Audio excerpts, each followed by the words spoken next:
Je n'arrive pas à croire que DreamWorks a fait cette bêtise. Salut à tous, ici Reg, bienvenue dans cette nouvelle vidéo. On va parler des actualités de la semaine comme d'habitude, comme tous les dimanches. Il faut savoir que je mettrai dans le commentaire épinglé et dans la description la liste de toutes les actualités, mais je vous incite toujours à vous intéresser à toute la vidéo et toutes les actus, car forcément ce sont des choses qui changent le monde du cinéma et des séries. Et l'idée c'est aussi que je vous donne mon avis sur l'actualité, c'est pas juste la liste des actus, sinon ça n'a pas de sens. Et écoutez, pour une fois on va commencer tout de suite avec la première actu, c'est Canal+ qui est en négociation pour acheter OCS. En effet, vous le savez que OCS n'aura plus accès à la bibliothèque de HBO dès ce décembre, ou en tout cas dès 2023. Donc le seul moyen de regarder des séries HBO Max, ça sera ou sur Prime, parce qu'ils vont récupérer certains droits, mais pas tous, ou avec un VPN. Pour une fois, cette vidéo n'est pas sponsorisée, les prochaines le seront, mais pas cette fois-ci, mais vous savez quel VPN utiliser. Et je me demande vraiment pourquoi est-ce que Canal rachète OCS, parce que pour moi, OCS sans HBO, ça n'a absolument aucun sens. Mais ça fait longtemps que OCS est en vente, ça fait longtemps qu'ils cherchent un acheteur, et ça fait longtemps que les propriétaires veulent se débarrasser d'OCS. Canal est en négociation, de toute façon, OCS est déjà intégré à Canal. Pour ceux qui ont l'abonnement, vous avez souvent OCS avec et vous regardez d'habitude OCS via l'application MyCanal. Moi, j'ai quasiment jamais utilisé l'application OCS ces derniers mois, voire ces dernières années. Tout est inclus dans MyCanal. Du coup, ils sont en train de racheter ça. Ils ont sûrement une logique derrière et je pense qu'ils peuvent plutôt bien négocier vu que OCS sans HBO, ça n'a plus de valeur. En tout cas pour moi et pour les spectateurs, je pense. Mais quand même, je suis curieux de savoir comment ça se passait pour les séries HBO parce que il y en a plein qui débarquent, surtout de Last of Us bientôt, genre le 15 janvier. Qui est-ce qui va avoir les droits? Est-ce qu'il faudra faire comme Peacemaker et utiliser un VPN? On verra. Des annonces seront faites bientôt, j'imagine. Et pour HBO Max, ce sera pas avant 2024 minimum en France. Été 2024. Et il y a moyen que ce soit un peu décalé, donc peut-être même en 2025. Enfin bref, c'est le bordel. Into the Spider-Verse devait sortir récemment, en octobre, mais il a été décalé à mars, si je dis pas de bêtises. Et les réalisateurs ont avoué qu'il y aura 6 styles d'animation différents. Alors c'était un peu la particularité du premier film, c'est qu'il y avait plein de styles d'animation différents. Et là, il y en aura 6 particuliers. 6 majeurs en tout cas, voilà. Donc c'est pas forcément un facteur de qualité, mais c'est un peu ce qui est intéressant dans le film de base, hein. C'était visuellement intéressant, visuellement divertissant, visuellement différent à chaque fois, et c'est ça qui rendait aussi le film très mémorable, en plus de l'histoire qui était vachement bien. Juste cette image-là est visuellement magnifique, donc j'ai évidemment très hâte de voir ce qu'ils vont faire avec cette franchise. DreamWorks, pour moi, a fait une grosse bêtise, ils ont annoncé leur nouveau générique, leur nouvelle introduction à tous les films DreamWorks Animation, et c'est un générique qui est très particulier. Je vous mettrai pas la vidéo en entier ici, j'ai peur de me faire strike comme d'habitude, mais en gros, ce qu'il faut savoir, c'est le petit bonhomme sur la lune, le pêcheur, qui voyage à travers plein de nuages et voit plein de personnages des films DreamWorks. On voit Shrek par exemple, mais plein d'autres. Pas Madagascar, étonnamment. Je sais pas pourquoi ils osent ne pas montrer Madagascar. Mais bref, c'est genre 30 secondes du petit bonhomme qui se balade. C'est super long pour une intro de film. Et à la fin, ça finit sur la scène iconique où il est sur la lune et il pêche. Honnêtement, je critique Marvel pour ça. Je ne comprends pas pourquoi DreamWorks fait ça. Pour moi, c'est un aveu d'échec. Si t'as besoin de rappeler aux spectateurs, hey, regardez, on a fait ces films à l'époque, pendant notre âge d'or, bah oui, ça fait un peu aveu d'échec. Et surtout que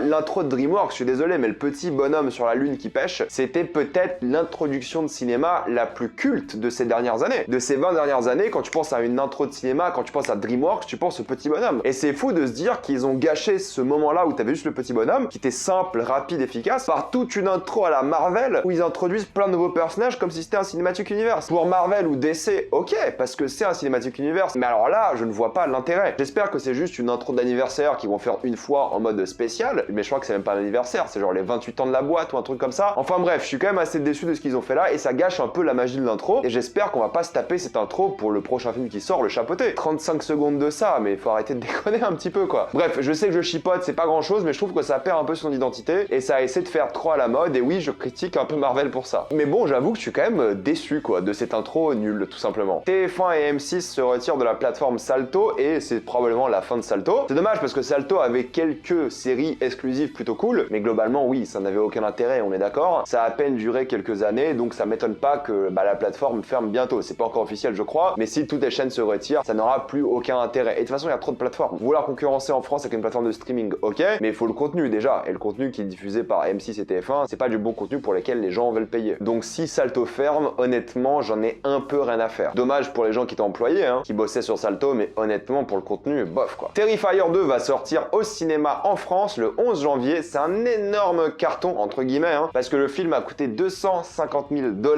et je crois a déjà engendré plus de 12 millions aux États-Unis. C'est extrêmement rentable, vous vous rendez compte, ça a presque fait x50 qu'aux States, et c'est un film qui cartonne sur les réseaux sociaux, je le vois beaucoup sur TikTok par exemple, et des choses comme ça. On est à un stade où un film d'1/4 de million de dollars de budget, ce qui est ridicule, va sortir peut-être dans beaucoup de pays du monde. On en parlera sûrement sur la chaîne, on verra, faut que je regarde le premier d'ailleurs, mais apparemment c'est un film de gore et je suis pas fan, mais j'essaierai quand même, et je vous dirai ce que ça donne en janvier. Les prochaines images du film de Taika Waititi ont été révélé avec Michael Fassbender. Et bon, vous savez que j'aime beaucoup Taika Waititi et vous savez que j'aime beaucoup Michael Fassbender et je suis content de le revoir jouer. Et ça a l'air complètement fou et j'ai vraiment hâte de voir ce film. Ça sortira, je crois, en avril et ça s'appelle Next Goal Wins, un coach qui est en train de coacher une équipe de foot ou de rugby, je sais plus, peu importe, pour les faire gagner. C'est adapté d'un documentaire qui était sorti à l'époque. Bref, moi je vais gober ce film, c'est sûr, et je vais sûrement l'adorer. J'ai hâte de le voir. Bob Chapek, le PDG de Disney, a été remplacé par Bob Iger, le précédent PDG de Disney. Alors Bob Iger, c'est un mec assez malin parce qu'il s'est barré pendant le Covid. Il savait que Disney allait devoir faire des choses très peu populaires parce que le Covid a fait vraiment du mal à Disney, parce que forcément, sans parc, sans cinéma, Disney a eu beaucoup de mal. Du coup, il est parti un peu au sommet de Disney, quoi. Il a été remplacé par Bob Chapek qui s'est occupé de Disney et a fait toutes les choses impopulaires pour la boîte, virer des gens, annuler des œuvres, faire plein de réductions pour justement ne pas faire couler la boîte. Et Bob Chapek, maintenant il s'en va et Bob Iger est de retour maintenant qu'il n'y a plus aucun problème entre guillemets, hein. Mais maintenant que toutes les décisions impopulaires ont été prises, il est de retour. C'est une pratique assez commune, hein, mine de rien, de faire ça. Ça arrive assez souvent et croyez-moi, Bob Iger ne va pas revenir sur ce qui a été fait par Bob Chapek. Sinon, ça n'a pas de sens. Il a juste profité de lui qui était là pendant un moment pour faire les choses impopulaires et revenir. C'est pas une théorie du complot, c'est assez courant comme manière de faire et en plus il a pu profiter d'un peu de vacances. Voilà, ce Bob Iger. Et le voilà de retour. Il a quand même permis à Disney d'exploser pendant longtemps, donc son retour, je pense, fait plaisir à pas mal de monde. La campagne marketing d'Avatar 2 est lancée avec une nouvelle magnifique bande-annonce évidemment, mais aussi plein d'interviews, surtout de James Cameron. Beaucoup d'analystes disent que le film Avatar 2 va faire un meilleur score au box-office que le premier week-end aux États-Unis. Ils s'attendent à faire 135 millions au box-office américain le premier week-end, ce qui est beaucoup plus que le premier, mais il faut savoir que le premier a beaucoup marché sur la durée et c'était pas un hit le premier week-end, c'était un hit au fur et à mesure parce qu'évidemment bouche à oreille, mais là celui-ci a pas mal d'attentes quand même et je pense qu'il va bien marcher. Par contre, James Cameron a dit que s'il veut rentabiliser ce film, il faut qu'il devienne le 3e ou 4e plus grand film de l'histoire du box-office, c'est-à-dire à dépasser la barre des 2 milliards de dollars, barre qui n'a pas souvent été dépassée pour le coup, et je ne sais pas d'où vient son calcul à ce fameux James Cameron, parce qu'apparemment Avatar 2 a coûté entre 350 et 400 millions de dollars, les chiffres changent pas mal en ce moment, disons que c'est 400 millions de dollars juste pour la production, faut compter on va dire le triple pour le marketing, donc même si c'est 1,2 milliard, faire les 2 milliards c'est beaucoup, et j'ai l'impression que James Cameron a dit ça pour la franchise, c'est-à-dire qu'il reste genre 3 films après, et il se dit ok, si ce film-là fait 2 milliards, j'ai déjà le budget pour les films d'après. Donc c'est peut-être ça qu'il veut dire par là, je n'en sais rien, mais 2 milliards de dollars, honnêtement, j'y crois, mais ça va être difficile. Par contre, ça sera le premier film Disney à sortir en Chine depuis 2019. Et la Chine adore Avatar. Quand le premier est ressorti en salle en Chine, là, ça a cartonné. Je pense que la barre des 2 milliards est faisable. Et si ce film-là est un grand succès, que les gens l'adorent, je pense que le troisième sera encore un plus grand succès. Et apparemment, le troisième est encore plus impressionnant que le deuxième, d'après certaines interviews d'acteurs. Donc j'ai très hâte de voir ce que ça va donner. Vous le savez, hein, je rêve d'Avatar 2 depuis des mois. J'ai déjà réservé ma séance à 10h du matin le mercredi et j'ai posé un RTT pour y aller. Vous savez que j'ai hâte de voir ce film et j'y crois à son succès. 2 milliards, je ne sais pas, mais je pense que les 1,5, ça va y aller sans trop de soucis. Et je pense que les gens vont reprendre une gigantesque claque. Il ne faut pas sous-estimer James Cameron, croyez-moi. Et en plus, on sait pas grand-chose sur le film. Et ça, c'est assez spectaculaire pour un blockbuster aujourd'hui. Mais on parle des blockbusters bientôt, ne vous inquiétez pas. Blade a enfin un réalisateur, c'est Yann Demange qui réalise. C'était le producteur exécutif de Lovecraft Country et il a réalisé le pilote. Je n'ai pas vu cette série, j'en ai entendu des bonnes et mauvaises choses. On a un réalisateur pour Blade et apparemment ça sera le film le plus sombre de Marvel. Combien de fois est-ce qu'on a entendu cette phrase? Je ne sais pas, mais à chaque fois qu'un nouveau film sort, j'ai l'impression. Et je suis curieux de voir ce que ça va donner, mais le scénario n'est toujours pas écrit et le tournage n'a évidemment pas commencé du coup. Chris Hemsworth a annoncé que si il rejoue le personnage de Thor à l'avenir, il aimerait que ce soit un film complètement différent pour sa santé mentale, je cite. Et beaucoup de gens pensaient qu'il taclait Taika Waititi, mais je pense pas que c'est ça, hein. Si vous avez vu l'interview, il dit juste qu'il a fait 2 films, les 2 premiers Thor d'une manière, les 2 d'après d'une autre manière, les Avengers d'une autre manière, donc si il revient en tant que Thor, il a envie de se renouveler encore une fois. C'est compréhensible, mais plein de gens l'ont vu comme quelqu'un qui tacle du coup le dernier film et Taika Waititi, mais je pense pas du tout que c'est ça. Et je pense qu'ils s'entendent très bien, mais c'est juste qu'il a envie de renouveau, ce qui est normal. Indiana Jones 5 a montré de nouvelles images qui mettent bien en avant non pas Harrison Ford, mais Phoebe Waller-Bridge, et je pense que ça sera aussi son film. J'adore Phoebe Waller-Bridge, je pense que c'est une actrice phénoménale, une scénariste hors pair aussi. Elle est vraiment excellente et j'ai hâte de voir ce film, non pas forcément pour Harrison ou pour Indiana Jones, mais surtout pour elle, parce qu'elle est formidable. Et je pense qu'elle va être formidable dans le rôle. Pas encore de titre, même s'il y a des rumeurs. Je pense que la bande-annonce va pas tarder du coup, en décembre il y en aura une, parce que le film sort en juin, mine de rien. Quand même assez curieux de voir comment ce film va se faire. Vikings Valhalla saison 2 sortira le 12 janvier, et je suis désolé, j'en ai rien à faire. La saison 1 ne m'a pas plu du tout, et la saison 2, je ne pense pas que je vais la regarder. À voir, peut-être j'essaierai un épisode ou deux, mais ne comptez pas sur moi sur une critique, pour le coup. Je suis pas sûr, mais voilà, ne comptez pas dessus pour l'instant. L'affiche officielle de The Last of Us qui sort le 15 janvier a été révélée, et oui, c'est The Last of Us. Vous savez que je pense que la série va être phénoménale, et j'ai très hâte de la voir, et évidemment on en parlera semaine par semaine. Il y aura, je vous l'ai dit, 9 épisodes, avec des rumeurs en disant qu'un épisode va durer 2 heures. parce qu'à la base il y en avait 10 des épisodes, mais je pense que le premier ou le dernier va durer longtemps. Et pour finir, la série Dune Sisterhood a débuté son tournage. Ça se passe 10 000 ans avant les événements du film. Est-ce que j'ai hâte de voir la série? Je ne sais pas parce que 10 000 ans c'est loin, mais c'est HBO et ça peut être bien et je leur fais confiance. Voilà, mettez-moi dans les commentaires ce que vous pensez de toutes ces actus. Il y en a quand même pas mal qui sont intéressantes. J'ai envie d'avoir votre avis. Comme d'habitude, pensez à vous abonner à la chaîne pour plus de vidéos. Mettez un j'aime, ça aide beaucoup la chaîne. Suivez-moi sur tous mes réseaux et moi je vous dis à la prochaine fois. Salut à tous.